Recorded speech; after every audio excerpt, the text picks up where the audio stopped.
Well, good evening. I am in a very random yet significantly historic place at the moment. I'm walking along the old Fisherville Trail. I actually just stopped because there was a beautiful female grouse, although I wasn't able to get her on the camera. But all of these rocks you see either side of me in this road that's so beat up I'd have no hope to drive down it. But I'm up above the Wildhorse River in this canyon. Flows down from Mount Fisher. And this was, believe it or not, in 1864, a community of 5,000 people. So let me put that in some perspective. Where I am right now is several kilometers up from Fort Steele, or about 30 minutes or so from Cranbrook, British Columbia, which is in the East Kootenays, right up against the Rocky Mountains. And when I say that, have a look at the beautiful light here. So it's getting quite late in the evening, but it is June. And I can even share with you a peak up in the distance there. So the Wildhorse River comes down here. Legend has it the First Nations talked about a shimmering yellow substance in the river. And that is significant, and I probably believe that legend. Why I believe it is because gold really isn't found in the Canadian Rockies. Now, I do so many live virtual tours, I talk about it. The limestone doesn't allow for it. But here, there's one extrusion that's pushing gold up. Look at there's an old can down there, right there. But where we are in the East Kootenays, we're almost to the Continental Divide. We are on the very extreme western slope of the Canadian Rockies, so really into the Rocky Mountain Trench, if that name rings a bell. So there are more mountains across the valley, but suddenly that's the Purcells and different structure to those mountains. But this was really, in every meaningful way, the first settlement of non-First Nations people, non-indigenous people, into what is now this eastern section of British Columbia. So way back then, there were two colonies, the colony of Vancouver Island and the colony of New Caledonia. So by the time we're in the 1860s, the United States is thinking about purchasing Alaska. Canada is certainly talking about becoming a country, but there was one big gold strike in Barkerville in the North Caribou region, and Governor Douglas finances and builds the Caribou Trail. And then there's this gold rush out here, and people come flooding in, principally from the United States, many of whom, incidentally, after the fact, were Chinese as well, who had ended up the old rock in here. But all of these areas have been dug and mined and remined. Now, I love panning for gold. I'm not very successful. I love doing it, but I don't do it in a historic site for all the obvious reasons. There, people have gone down, trying to get to the base rock to find the gold. But there is still active mining on the other side of this valley. I went and visited a mine last year at one point, and I wouldn't say the miners there are gonna retire multimillionaires, but they're doing okay.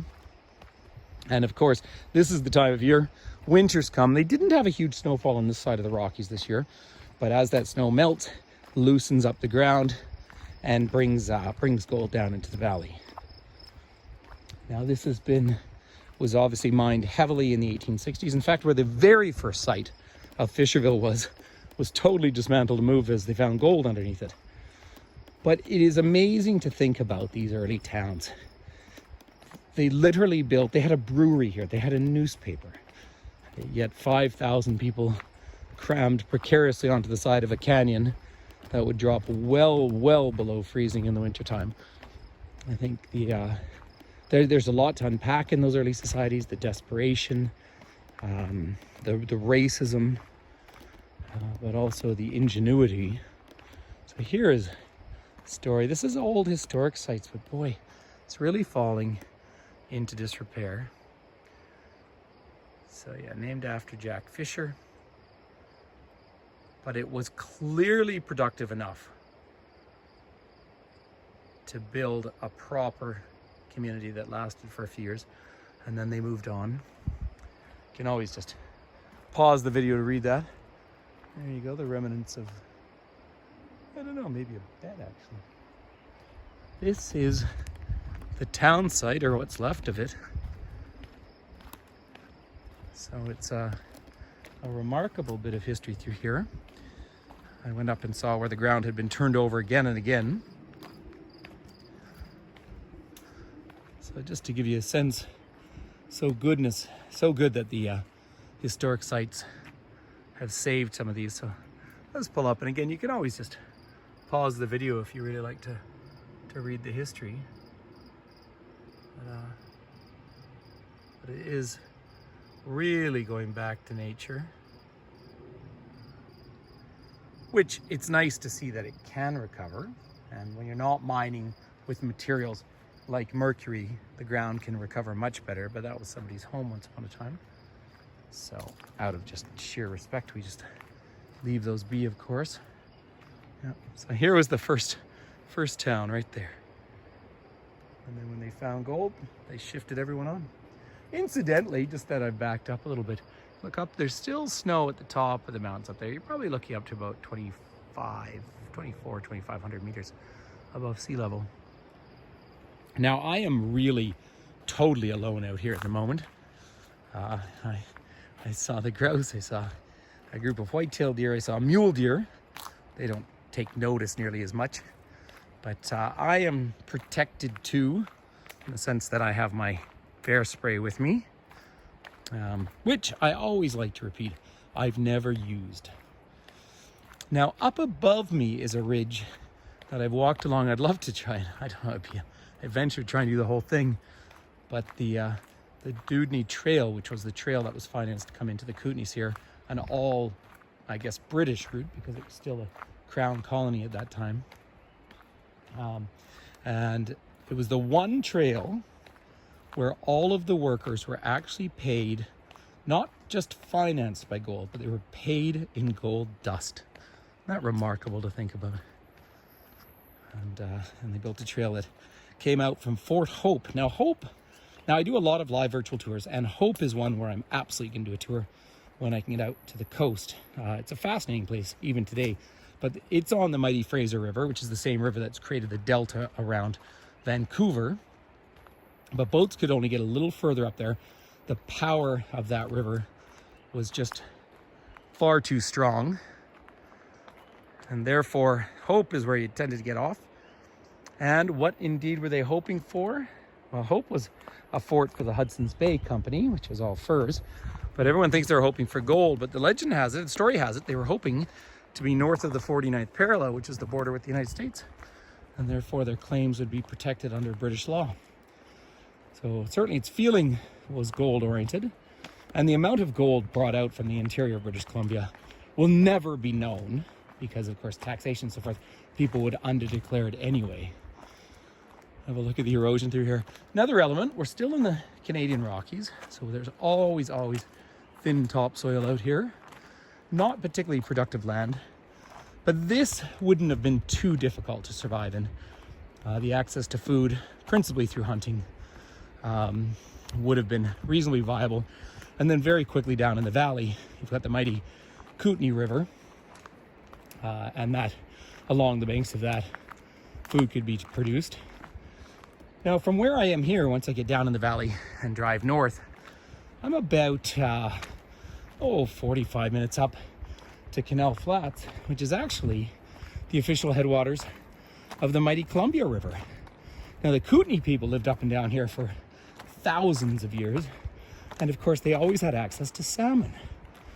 Now, the Columbia River no longer has salmon runs because of all of the damming on it, so that's an interesting thing to contemplate. I'm just making my way back up the valley here. Give you one view of that gorgeous sky. This has probably been the hottest day of the year so far.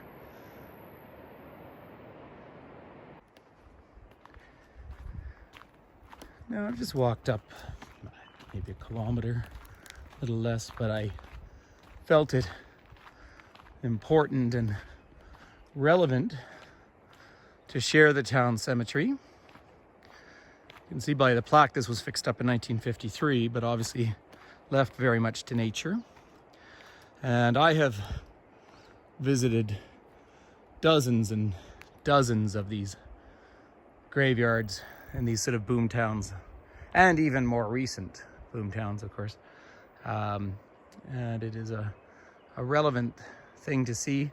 I don't even particularly like to walk through them, just out of respect. I would hate to knock something over or kick something, but what a moving place. And I expect if we looked closely we'd still be able to see some names, but here's people whose dreams were lost coming here trying to find gold. So that's the reality of life, certainly in the 19th century. And yeah, and the ones who didn't die here, of course, they would have been sad and would have buried their friends, and then they carry on to the next story. So not a bad setting to sleep for eternity. I'm not sure they know that, but but it's a pretty spectacular spot back here. So just a poignant reminder. You know, there's at least at least 20 graves in there, I'm sure more. So that's how many people in the few years that this community existed. Really a remarkable fact to contemplate, and I could take you, as I say, to graveyard after graveyard like that. So there we are, the historic sites. I honestly think the site needs a refresh, but maybe not. It is incredibly poorly known as a place. But Fort Steele down the valley was the next sort of boom, and that was famous Sam Steele of the Northwest Mounted Police. And of course that really sets the tone for Canada as we know it today. Lovely view up into the mountains there.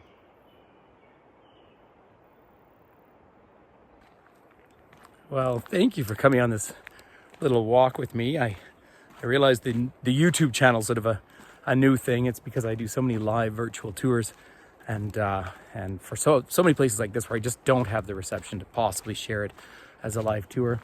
I like to bring people here in these, 10 to 30 minute clips along the way. So I do appreciate your support, however that looks like, sharing it or subscribing or coming on one of my virtual tours. So in the description there, I'll have links to where I'm doing those sort of things, and it changes. But my name is Patrick, of course, and I live in the Rocky Mountains over on the other side in Banff, and I've been exploring. Now, normally I do travel the world, but I do have a passion ever since I worked way up in Yukon for a couple of seasons, a passion for the story of mining. And one day I might just sit down and give my view of the whole talk of it. But play around on my website too. I have loads of stories about places. There's my bike and there's my van. So that's kind of what life looks like at the moment. So anyway, thank you for your friendship, and here we are in Fisherville, British Columbia. Amazing, isn't it? And a beautiful evening.